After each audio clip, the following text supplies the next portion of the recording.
Hey everyone, and welcome to the All It Takes is a Goal podcast, the best place in the entire world, including all of Canada, to learn how to build new thoughts, new actions, and new results. I'm your host, Jon Acuff, and today we're kicking off a two-part series called The 24 Ingredients of a Wildly Successful Goal. Before we jump into the content, let's hear a quick word from the sponsor of today's episode. Quick question. What if you could guarantee the success of your goals? No, seriously. The book you want to write? Guaranteed. The business you want to start? Guaranteed. The exercise plan you want to stick with? Guaranteed. What if no goal was off limits? It's possible with the Guaranteed Goals community. The Guaranteed Goals community is my first ever membership program where you'll find the courage, connection, and most importantly, the community you need to win all your goals. Ever since I started hosting online challenges with tens of thousands of people from around the world, the number one request people sent me was for a private, non-Facebook community where we can all work on our goals together. That's why I created the Guaranteed Goals community on a user-friendly platform where you won't be overwhelmed with endless dance videos, silly reels, and dog memes. Inside this community, in addition to learning my fail-proof formula for achieving goals, you'll get access to a massive course library, check-ins with my team for accountability, the chance to win awesome prizes, 12 VIP Q&A sessions with me, the ability to team up with other members who are working on similar goals as you, and so much more. A year from now, I want you to be thankful for the way you invested in yourself and your goals today. Join me at acuff.me/goals. That's ACUFF.me/goals. I'll see you there. All right, let's talk content. First of all, who makes a list of 24 reasons or 24 ingredients or 24 anything? That's just a long list. 24 ingredients, that's a lot. Who does that? I do. I'm a goal nerd. I love goals. Learning how to build, work, and accomplish goals in my mid-30s changed my life. Goals helped me write 9 books. They helped me move to Nashville. Goals helped me start my own 7-figure business. That's what you're supposed to say when you're an entrepreneur, right? 7-figure. It's true, but it feels a little like Sunday. That's just how I feel when I say that. So I don't say that a lot. But it's not an exaggeration to say that I can draw a line in my life that neatly divides everything from before goals and after goals. I believe in the power of goals because I've experienced myself and I've seen goals change the lives of thousands of people just like you. So a few months ago, I did an episode called The 24 Dragons That Will Try to Sabotage Your Goals. Boom, boom, boom. Doesn't that sound dramatic? 24, that's a ton of dragons. I mean, I don't know how many dragons they have in Lord of the Rings or like The Hobbit. I think it was like 1 dragon. I think Smaug was the only dragon in The Hobbit. 24 dragons is a ton of dragons. And essentially I went through this big list of the dragons or obstacles that stand in your way when you work on a goal. I think it's important, and this is the reason I did this episode, the why behind the episode, if you will.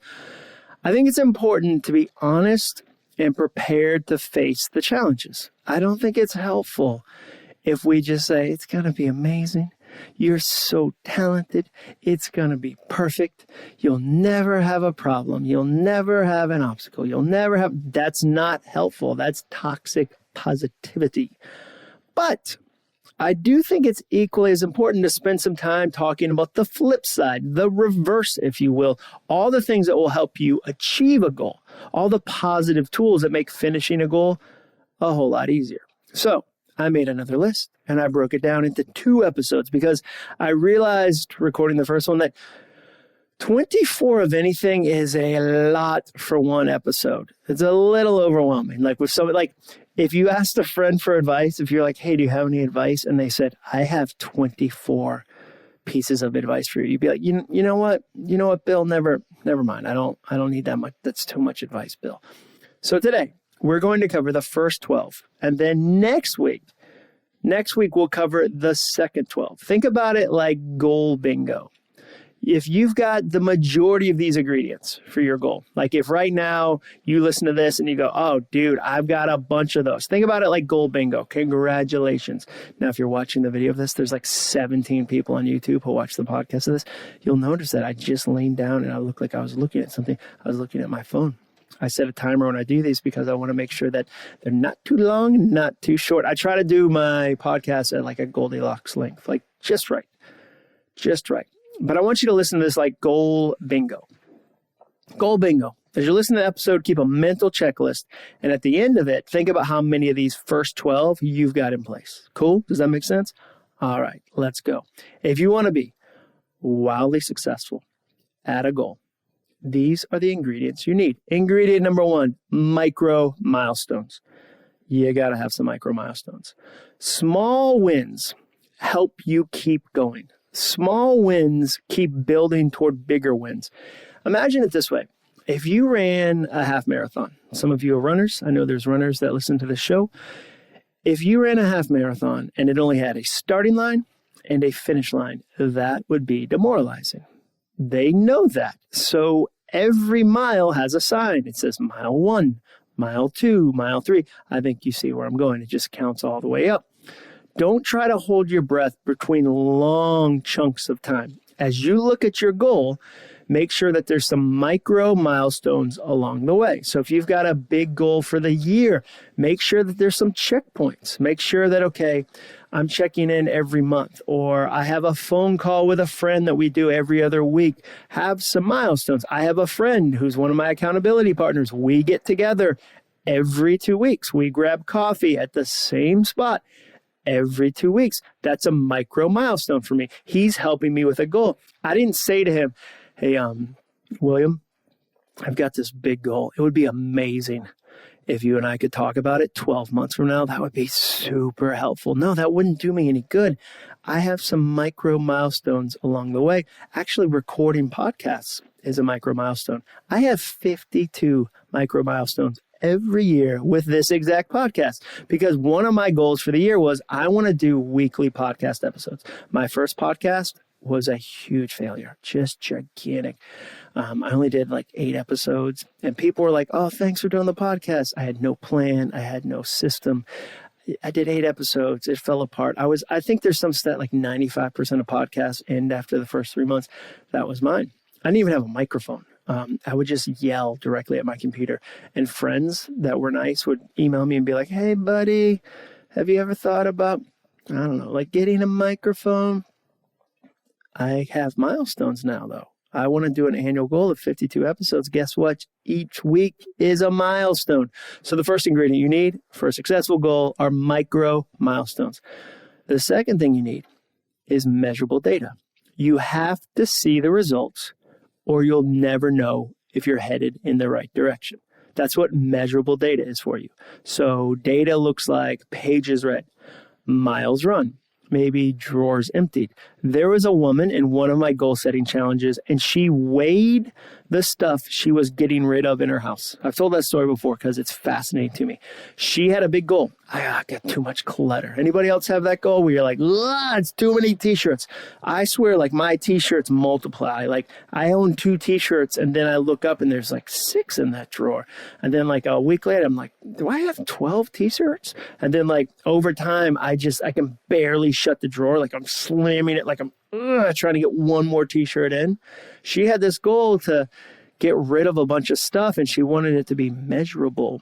So she would weigh bags of stuff she was getting rid of. She said she thought about it like putting her house on a diet. I love that. That's such a creative idea. Get creative with your data. Just make sure you can measure it. Peloton classes, like that's a form of data. How many classes did you go to? What was your calorie burn? What was your distance? Whatever. Clients called. Okay, so how many clients did you call this week? How many cold calls did you do? How many, packages did you ship out? Like maybe right now you've got a small Etsy store. Etsy? It's Etsy, right? And we all agree on that at this point. Although VRBO, they came out and were like, no, our name is pronounced Verbo. Dude, no one calls you Verbo. VRBO, like Airbnb, VRBO. No one, do you know anybody that's like, oh, Verbo, we found our house via Verbo? No way. It's VRBO. But you've got to have some micro milestones and some measurable data. So get to the numbers. Think about your goal and go, okay, where are some numbers I can actually measure? Third ingredient, This one is going to surprise you coming right off of data, because data feels very cold and very technical and very analytical. The third ingredient you need for a wildly successful goal is kindness. You need kindness. And this is different from resilience, isn't it? Here's how I think about kindness. How fast can you forgive yourself? How fast can you forgive yourself for not living up to the goal or not living up to the expectation? How fast? How fast can you be kind to yourself? Because you know what's going to happen, right? There's this really big day in goals that I call the day after perfect. The day after perfect is the day after your perfect plans have fallen apart. So maybe like you had the most amazing streak. You had a 3-month streak for like eating the things you wanted to eat, or drinking the water, or getting the sunlight, or reading the book, or writing the book, or whatever it is. You had an amazing streak going on. And then for some reason, you didn't do it. The goal fell apart. And now it's the day after perfect. And now all this shame rushes in, all this judgment rushes in. How fast can you be kind to yourself? How fast can you be kind to yourself? How fast can you care about yourself? Also, how fast can you be kind to other people? It's interesting. My counselor, I go see this counselor named Chip Dodd, and he's brilliant. He's got a PhD. Love the way he thinks. He's helped me a ton with like my business and my family and my life. I'm one person. I don't think about counseling like, oh, it's just this one part of my life. I'm one person, so it always spills over. Anything good spills into other parts of your life. So anyway, we were talking about goals. I've got this thing called the Guaranteed Goal Community, where I'm really trying to lean into community. I've got books I'm writing. I've got all these big goals I'm working on. And I feel like I'm starting to get some gears I didn't have access to when I was younger. Like at 47, I feel more connected to who I really am, like more dialed in, and I'm starting to pick up speed, and I'm starting to really see some progress, and I'm loving it. Like I'm starting to feel like, ooh, okay, I'm starting to sprint. And he said something I'd never thought about before. He said, how do you stay connected to the work you're doing without losing your kindness for other people? He essentially said, how do you not roll all over them? There's been times in my life that like when I get in a zone, like I'm just going. And if I'm not careful, I just steamroll people. I get really like focused on my goals, and I'm like, everybody move out of the way. I got goals going on. And there's not a lot of kindness to that. And he says, so how do you maintain that? And I kind of workshopped a couple ideas with him. And then he said something I had never thought about before. He said, you've got to maintain your kindness. You've got to maintain how you care about people, because if you lose how you care about people, if you stop caring about people, you'll lose your creativity. And I said, what do you mean I'll lose my creativity? He said, well, a lot of your creativity is based on helping people fix problems. You have this genuine desire to help other people fix problems. If you listen to my goal, like a lot of my podcasts, the goals I talk about on this podcast are about, hey, I tried this thing. I think it would help you too. Like, hey, here's this challenge. I think it would help you too. I mean, that's what that episode about the 24 Dragons was about, was essentially me saying, oh man, I ran into these 24 issues. I don't want you to run into them. So be careful about these. Like, be smart about these. Like, be prepared about these. He said, if you don't care about people, you won't even notice the problems they have, and you won't work to fix them, and you'll lose touch with your creativity. Wow. I thought that was really fascinating. So how do you maintain kindness? As you level up, as you work hard, as you kind of speed up, as you start to see progress, how do you maintain kindness for both yourself and for other people? That's one of the ingredients you need. The fourth ingredient, vision. That's different from micro milestones. Micro milestones are small wins along the way. Vision is more your rough destination. Like, where do you want to head? You have to have a sense of this to start. Not a perfect vision, not the final exact vision, but something in the future that gets you excited. So I want to write a book. I want to hold a book in my hands that I wrote. That's a vision. I want to start my own company. I want to, quit my full-time job and have my own thing that I'm doing full-time. That's a long-term vision. I want to move to Colorado. Like, I live right now in Kansas. I've always wanted to move to Colorado. Every time I visit Colorado, I think, why don't I live in Colorado? That's a vision. You have to have a rough overall vision for your goal. The fifth ingredient, you're going to need some turn down techniques. What's a turn down technique? Well, it's a concept from my book Soundtracks. And it's essentially something you do to turn down the stress when the stress gets loud. You're going to have some stress during your goal. You're going to have some challenges, some frustrations. And I learned this concept from a guy named David Thomas. He essentially said, John, we want there to be a switch. We wish the world worked on a switch where there was one thing we could do that would turn off all the stress. And you see people do this. They go, I'm doing yoga and I'm a completely different person. Yoga did it. Yoga was my switch. Or they go, I'm doing cold plunges. Like now I'm taking cold showers. That's going to change everything. And it's one thing they do. And they hope that'll switch off all the negativity, all the challenges, all the chaos, all the stress. And maybe it does for like a day or two, or maybe even a week, maybe a month. But then life eventually gets stressful again because that's what life does. Life gets stressful and they feel like a failure and they go, oh, I got to find a different switch. I got to find a different switch. This is why people jump between diets and diets and diets and diets, or exercise plans, or sometimes even dating relationships where they're like, that person didn't fix me. And they go try to date somebody else, or jobs. That was me. I had 8 jobs. I think it was 8 in 12 years. Like the first 12 years of my adult life, my working life, I would jump from job to job because I had a switch mentality. And David Thomas said, no. Life is more of a dial. When the stress gets turned up loud, and it's your job to turn it back down, to use your turn down techniques. So if you want to have a successful goal, you need some turn down techniques. For me, I've shared these before. It's things like running. I like to run. I need the endorphins, or working out, processing the problem with friends. I've got a group I meet with every Wednesday night, small group of friends. We call it the board, and we'll say, hey, I've got this challenge I'm working on. I need some feedback. I'm putting together massive Lego sets. If you're watching the video of this, there's all these big Lego cars behind me. Those are some of my turn down techniques, and you're going to need them too. Ingredient number 6, if you want a successful goal, are clear steps, or you could say obvious next steps. You have to know where you're going next. You have to know, okay, if I want to accomplish this goal, here's the next thing I'm going to do. If I'm going to write a book, here's the next thing on that list. You take this huge, massive goal, like write a book, and you break it down into small steps. Or you say, if I'm going to get a logo for my business, here are the next steps. You need clear steps on what you're going to do. And you don't have to have 1,000 of them. You don't have to know what you're going to do next November. But you need some obvious next steps, because if you don't have a handful of next steps, you'll get stuck. One of the soundtracks that I say now in my life, soundtrack being a repetitive thought, is no moss. No moss, no MOSS. I don't want moss to grow on my day. I want to stay in motion, not manic motion, not compulsive motion, but positive forward motion. So when I finish a goal, here's an example of that. I want to read 66 books this year. I've talked about that goal a bunch on this podcast.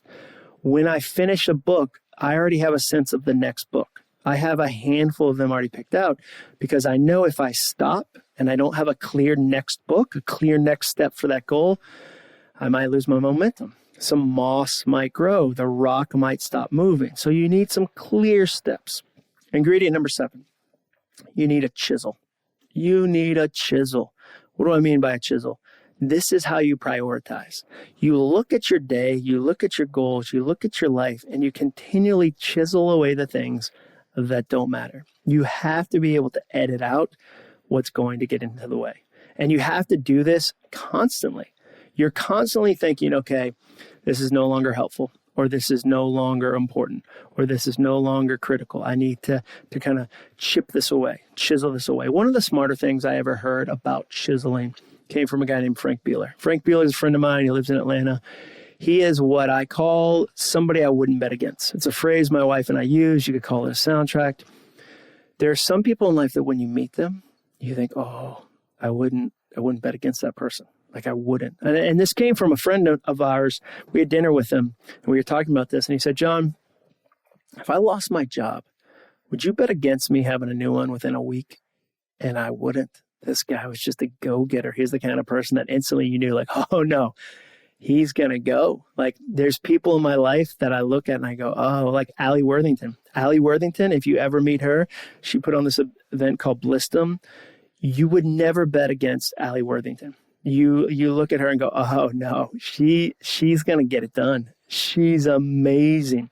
And so my friend Frank Beeler and I were talking about this, about the need to chisel. And he said, John, part of the problem, he said, I see people make plans when they're in a slow period of their life as if they'll always be in a slow period.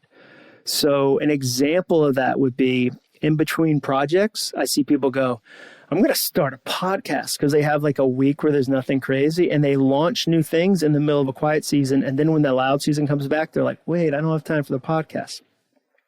You also see this around Christmas time with goals. If you plan your goals during Christmas vacation, when you don't have as many commitments, you're not at work, you're not at your day job, whatever, you're not traveling for work, all of a sudden you go, I got 10 free hours today. I could plan all these goals. And then you plan them. And then when your schedule shows up in like mid-January, there's a train wreck and you have to chisel. So you have to constantly be going, okay, what works? What doesn't work? How do I get rid of this? What are the priorities? You have to chisel. And I say constantly because it's an all year process. It's a constant process, not that you do it once and then you go, I got my goals right. I'm fine, because life will continue to add tasks to your plate. Like it'll continue to ask for your time. It'll continue to crowd out the things that matter over and over and over again. So you have to be deliberate about your chisel. Okay, number 8. The number 8 ingredient you need is flexibility. Flexibility is the ability to change as the year provides new opportunities and new challenges that you couldn't have possibly seen in January. So one of the things I like to say is rigid goals fail, flexible goals win. Rigid goals flail. They don't flail. I guess they flail too. Like they're like flailing like a windmill, like a Don Quixote kind of thing. Wow. That was a great reference. Don Quixote. Way to go. I don't even know if I said it right. Rigid goals fail. Flexible goals win. So the more rigid your goal is, the less likely it'll succeed long term. And one of the things I realized recently is that I know I have a rigid goal when I get angry that it doesn't go the way I wanted it to go, like especially my day. And I've made an idol of my day when there's an interruption and something doesn't go as planned and I react in rage. And it can be a project takes longer than I thought to do. It can be I get interrupted by somebody. It can be that there's an emergency that I didn't cause, but I have to now fix. Like if I react in rage, I've made an idol of my day or an idol of my expectations or an idol of my goal, and I've lost all my flexibility. Flexibility is so important because there's going to be things that happen in the process of working on a goal that you can't possibly anticipate. The whole playing field is going to change. There's going to be some new client, some new challenge, some new big thing that dominates your time out of nowhere. And you've got to be flexible, because if you're rigid, if you go, no, it always has to go this way, this is how it has to go, that goal will break. Rigid goals fail. Flexible goals win. It's the 8th ingredient you need. Ingredient number 9, you need wisdom. You need wisdom. You need to know how to do it. And you need to actively be pursuing wisdom. So this can include both people and resources. So it can be that you reach out to a mentor. You reach out to somebody who's excellent at the thing you're trying to do. You reach out to somebody who's already done the thing you're trying to do. It could be people. It could be a coach. It could be a counselor. It could be a board of people. It could be somebody at your company. It could be people. But it can also be resources. It can be a book. It can be a podcast. It can be a course or a challenge. There's hundreds of people right now working with me on goals in the Guaranteed Goals community. That's a resource. I think about this like the research phase. You're constantly in the research phase because you want to get better and better and better and better. Think about it like this. Build your own college or build your own library. You're trying to collect as many sources of wisdom as you can so that you can keep moving forward. And what's interesting is in the middle of a goal, when you lose your motivation, the wisdom will actually encourage you. You'll actually say, okay, I don't feel as motivated as I could, but I'm getting smarter, I'm getting better, and this is moving me forward. Ingredient number 10, visuals. Visuals. I think it's really important to have visuals. I think you need to be able to see your goal. I think you need to be able to make it tangible. The best thing I learned in 2022 when it comes to visuals was my Kanban board. I don't even know if I'm saying that right.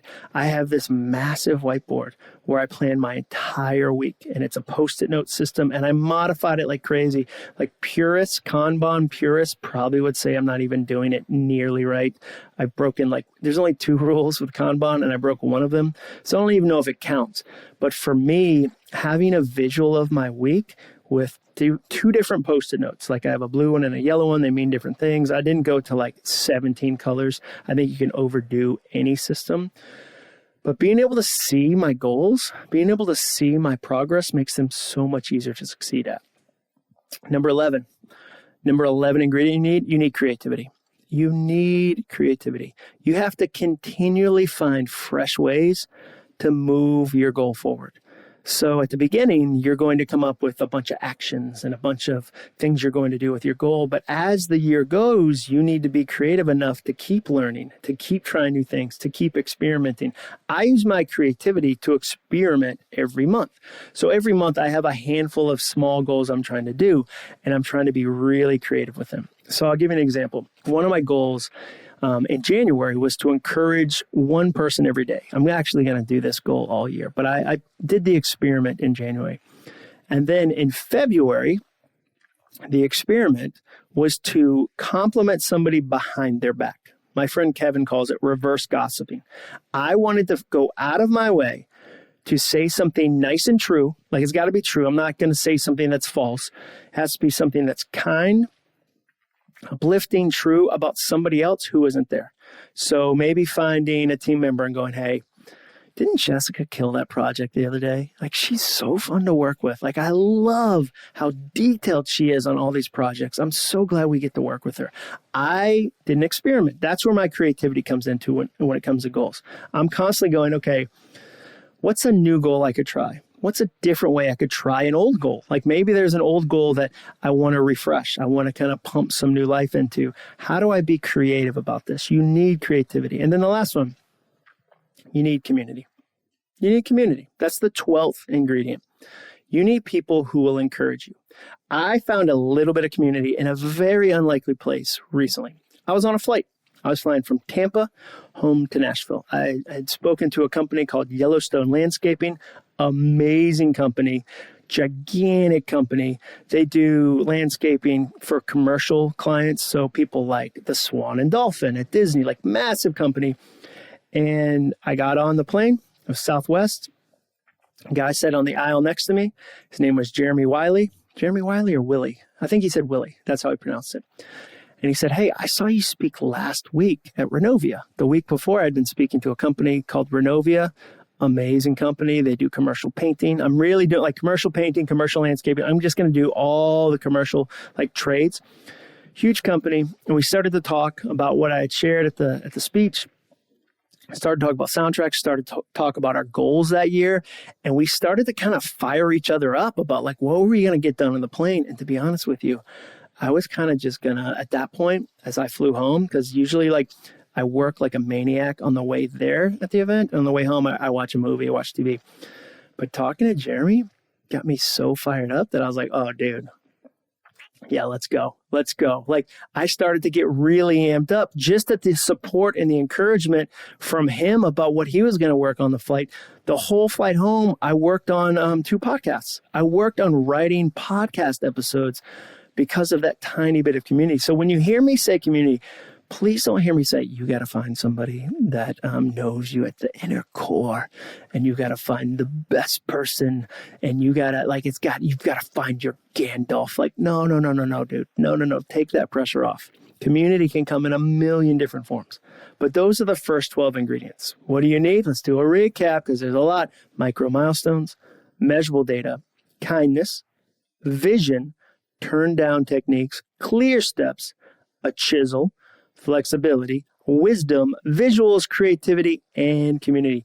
Those are the first 12 ingredients. Now, it's time for a little bit of homework. How'd you do on the list? Did you score a perfect 12 for 12? That's amazing. Look at you. Good for you.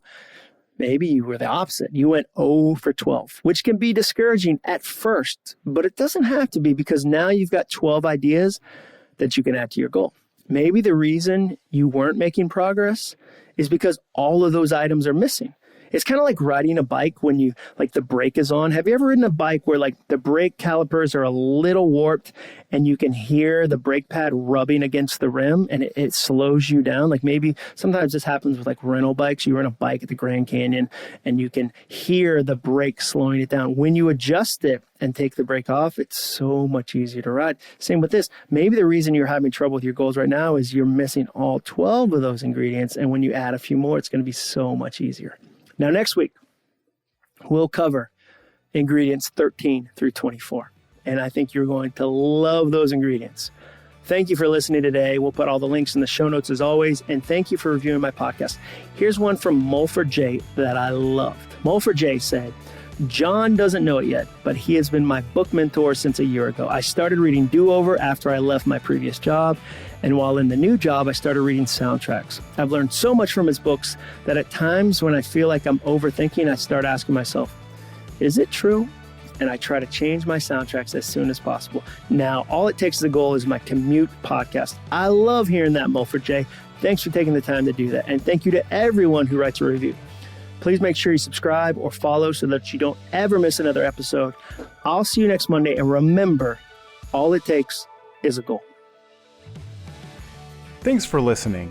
To learn more about the All It Takes Is a Goal podcast and to get access to today's show notes and exclusive content from Jon Acuff, visit acuff.me/podcast. Thanks again for joining us. Be sure to tune in next week for another episode of the All It Takes Is a Goal podcast.